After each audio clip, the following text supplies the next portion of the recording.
This is the odor control system, and from the holding tanks that we store the sludge in and the dewatering building where we dewater the sludge, all that, the odorous air is being drawn into these tanks, and we hit them with chlorine, water, and air, and it just creates a mist, knocks down the odors, and then the air goes through some carbon towers, which is just activated carbon, which helps freshen it up, and then we disperse it to the atmosphere. Wow! Huh? Yeah. Now, this has been about, what, 15 minutes or so? Yeah, yeah. So we've got a layer of sludge at the bottom, and got this clear area, a little bit of floaters in there. It's funny, the chemicals work better when the water is the worst, when it's got the most solids in it. The chemical building was added in 1995. When we were having our odor problems, we started doing some experiments on how to get the solids to settle out better, and we came up with using ferric chloride and 2 different types of polymer. And that did the same process that we're doing now. Unfortunately, ferric chloride is a hazardous material, and it's also an acid, so it dropped the pH to a fairly low level, which meant that we would have had to use sodium hydroxide, which is also very hazardous. I mean, if you put your finger in it, it will come out looking like bone. It will be bone. Very dangerous stuff. But the system was designed for that process, but we found an alternative for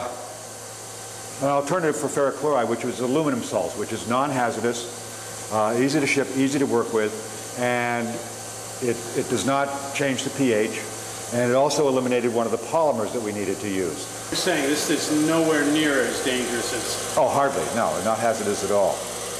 But it was set up for... It was set up... That's why the walls are thick here, the concrete. Right. Right. And why it's in a vault. You don't use that anymore because you don't need it.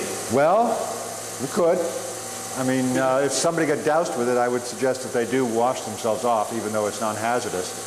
That's an eye wash station. It's an eye wash and an emergency shower. So that if you have something in your eye, you push that lever, and you take the caps off, and then you get water pouring into your eyes. And this is an emergency shower. You just pull the lever, and you get doused with water. Have you ever had to use that? No. Close, though. Close. Everybody who works here is immunized for tetanus, hepatitis B, and typhoid. So there is that in the water. Yeah, right. I mean, there's a lot of crap in the water that nobody thinks about. There, there's needles in there. There's there's a lot of stuff that people don't think about. Everyone thinks of sewage as something that goes down the toilet. You consider your kitchen sink, your shower, what people flush down the toilet that they shouldn't.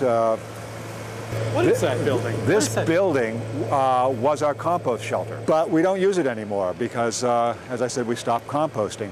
Now, the plan for this area, I believe, and I don't know if you might have to edit this, this maybe become the hazardous waste area.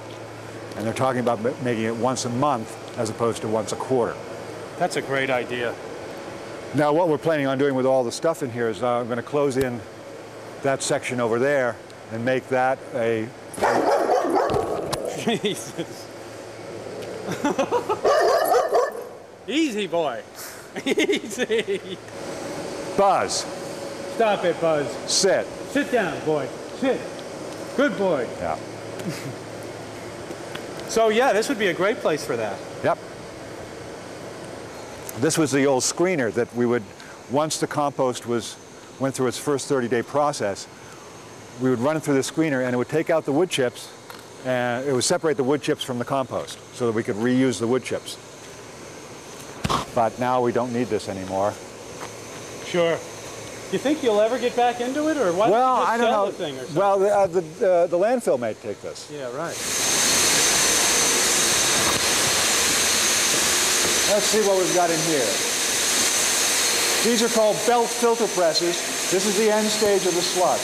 And the sludge comes from the clarifiers. It goes from the clarifiers to a holding tank, then gets pumped over here to be dewatered.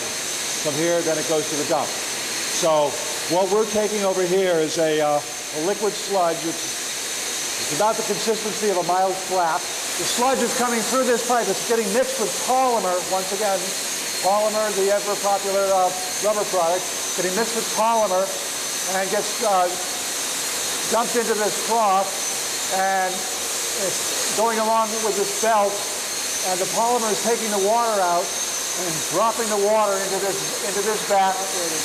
They come together and they compress, and then they start squeezing the extra water out by gradually decreasing, belts decreasing in size. So the pressure gets much greater up at the top, and then it comes along here and then comes out the chute, and it comes out the consistency of like a homicide. It's like that pressed paper product. We've taken out about 70% of the water at this point. This is the end product where the sludge gets dumped into a truck, and we truck the sludge to the dump, and they mix it into their digester and use the nitrogen from it for their compost. And during the summertime, we take about 2 truckloads a day. 2 truckloads a day? Yeah. Wintertime, we might take a truckload a week. What did you do before you did this, Eric? I built scenery for the stage, and I was a cabinet maker.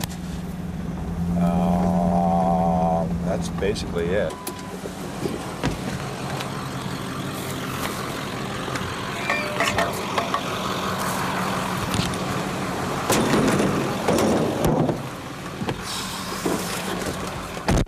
This bed here, the next one has been online for a couple of days. It's gotten to the point where it's covered with water, so it's a good time to change.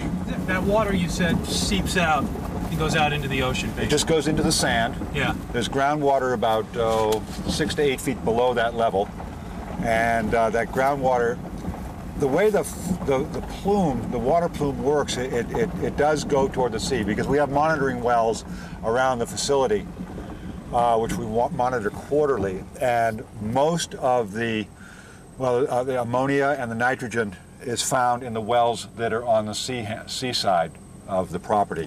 The ones on the northern side are pretty clean. What does that do? This is just a quarter-turn valve down in the bottom. So we turn the bed on, and now the effluent is coming to this bed. Now, does that, you just continue to use the same sand? Yeah. Right. We'll dries out and you dry it out, again. and we'll tool it with our tractor. Yep. Run a harrow over it. Yep.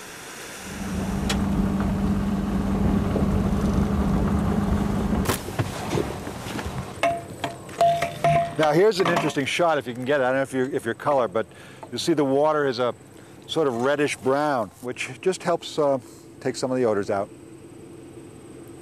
So this is, you're shutting this one off? I just shut this one off, right. So this will be dry, probably 4 hours. And it's all gravity that's bringing it into the next one? Yeah. Yeah. Yeah.